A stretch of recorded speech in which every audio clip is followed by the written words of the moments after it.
you know this is my favorite topic. All right, I love this one. This is the one that I always charge the hill for.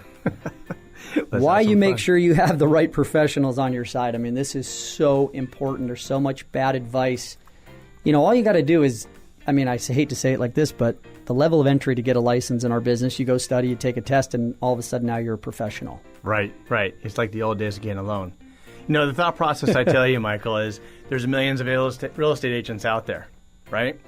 And it's always the same discussion. How many actually work and know what they're doing? Yeah. And being on every other side of a transaction and knowing what's going on, you know you're dealing with someone who knows what they're doing, and then you know you're dealing with somebody who may not know. Absolutely. And there's where the damage comes. So, you know, that's we see it a lot. We see it a lot. I mean, you and I deal with, you know, a lot of transactions, and you're on both sides, buyers and sellers, and we know how difficult it makes a transaction when you have somebody on the other side that's not professional. You know, Michael, it's the same thing. I've been through different markets, real estate markets.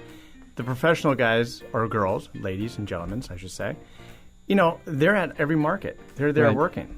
The ones who aren't are out of the marketplace, and that's when it goes from 1 million to 300,000 real estate agents in the BRE. Yep. Then it goes back to 1 million when the market gets fast and going. They jump in when it's easy money. But when in the down market, you always see them somewhere else. Yep. Like, you know, a different store working as a store, and you're going, what happened?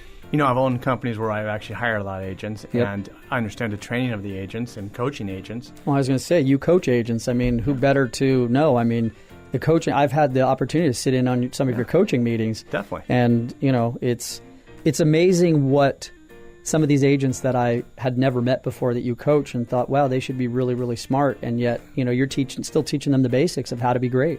Really, the most important part is we try to teach them how to be better in their business because, you know, as a real estate professional, you do have a family, you do have things going on, you do want them to have an exit strategy, to retire. Yep.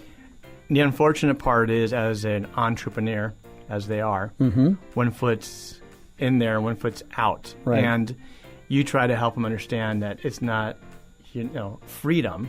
Right. It's more of a business. It is a business. You treat it as if you're hiring your first person.